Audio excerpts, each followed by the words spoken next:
Channel Study Mandiri kali ini membahas past future perfect. Rumusnya subject plus would plus have plus verb 3. Contoh, I would have invited you to my house last week. Sebelum dilanjutkan, saya sarankan agar Anda bergabung di grup Facebook Study Mandiri untuk belajar bersama dengan anggota grup Facebook lainnya. Dalam mempelajari grammar, saya ajak untuk tidak dihafal, tapi dimengerti.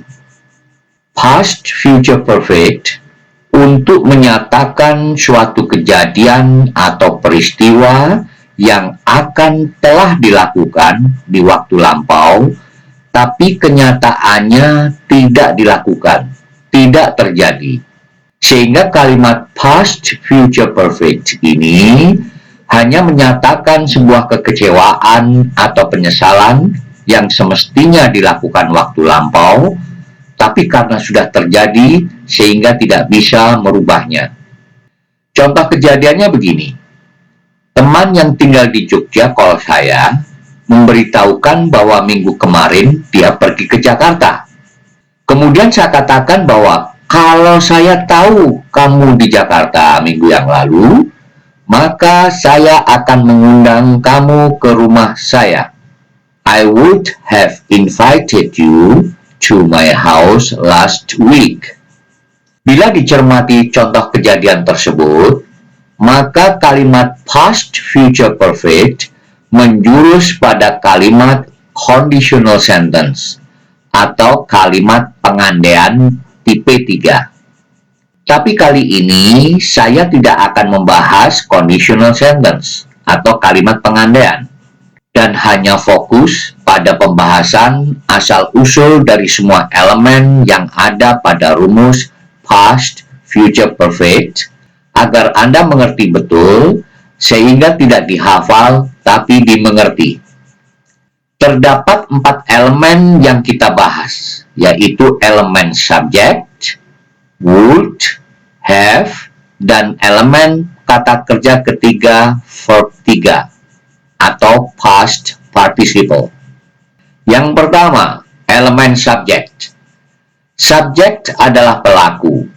Sebagai pelaku, umumnya nama orang atau kata ganti orang seperti Alex atau he, sebagai kata ganti orang ketiga tunggal laki-laki, untuk perempuan she, pengganti benda it, they mereka, we kami atau kita, you kamu, dan I saya. Elemen kedua mengenai would. Would artinya akan, bentuk past dari will. Pada dasarnya mirip bahasa Indonesia bila kita mengungkapkan sesuatu yang akan dilakukan hanya dengan menambah kata akan setelah subject. Namun pada bahasa Indonesia kata akan ini berlaku pada semua waktu kejadian. Tidak peduli kejadiannya kemarin, sekarang, atau waktu yang akan datang. Kata akan atau will berubah would bentuk past bila terjadi pada waktu yang lalu, seperti past future perfect ini. Tidak beda halnya kata kerja juga berubah bentuk, seperti invite menjadi invited, invited. Mungkin timbul pertanyaan, kata kerja invite mengalami perubahan bentuk. Will juga mengalami perubahan menjadi would untuk past future perfect. Berarti will dan would sama dong dengan kata kerja. Jawabnya adalah betul. Will, would adalah kata kerja juga yang disebut kata kerja bantu. Tepatnya disebut modal, yaitu kata kerja bantu yang secara literal mempunyai arti. Seperti will atau would berarti akan. Sedangkan misal kata kerja bantu to be, MSR, atau auxiliary do does sama-sama sebagai kata kerja bantu, tapi secara literal tidak mempunyai arti.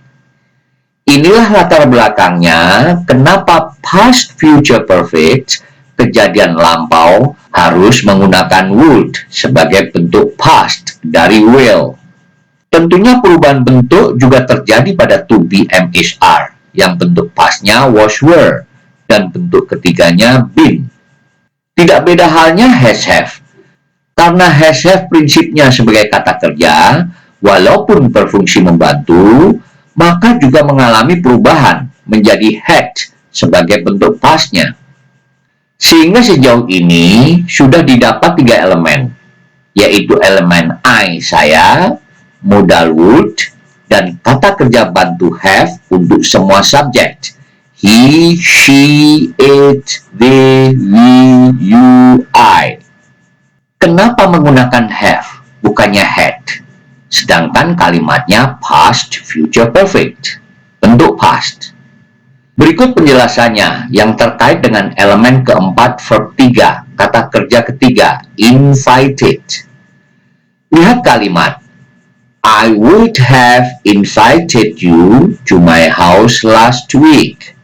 Fungsi kata kerja bantu, seperti have misalnya, bukan hanya membantu menghubungkan subjek I dan predikat invite saja, tapi membantu bila kata kerja utama mengalami penyesuaian.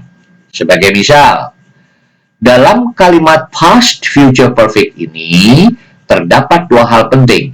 Pertama, bahwa ketentuan setelah would harus kata kerja pertama, sedangkan perfect cirinya adalah kata kerja ketiga, invited. Untuk itulah diperlukan kata kerja bantu bentuk pertama, dalam hal ini have untuk past future perfect. Have bentuk pastnya had, semestinya bentuk past menggunakan had yang bentuk past juga.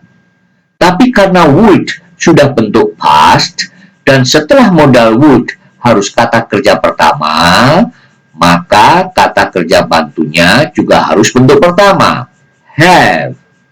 Sehingga dengan demikian, kata kerja utama verb 3 sebagai ciri perfect, ciri bentuk perfect lainnya adalah have. Sehingga terbentuk sesuai aturan struktur kalimat past future perfect, I would have invited you to my house last week. Would have bisa disingkat dan dibaca would have. I would have invited you to my house last week. Seperti telah saya sebutkan di awal, bahwa kalimat past future perfect ini sebagai kalimat pengandaian saja. Tentunya, kejadian yang sebenarnya tidak pernah terjadi. Kalimat pengandaian atau dalam bahasa Inggris disebut sebagai conditional sentence, bahwa struktur kalimat past future perfect ini bisa digunakan untuk conditional sentence tipe 3. Pada dasarnya, pada kalimat conditional terdapat if clause dan main clause. Misal if clause-nya, jika saya tahu kamu ada di Jakarta minggu kemarin. Kemudian main clause-nya, I would have invited you to my house last week. Maka conditional sentence-nya menjadi, if I had known you were in Jakarta, I would have invited you to my house last week. Karena saya tidak tahu dia ada di Jakarta minggu lalu, maka saya tidak mengundang dia ke rumah saya. Materi conditional sentence dibahas khusus pada video lainnya. Agar channel Study Mandiri semakin berkembang, mohon bantuannya subscribe, like, dan share ke teman-teman supaya pengetahuan menyebar lebih luas. Selamat belajar, terima kasih.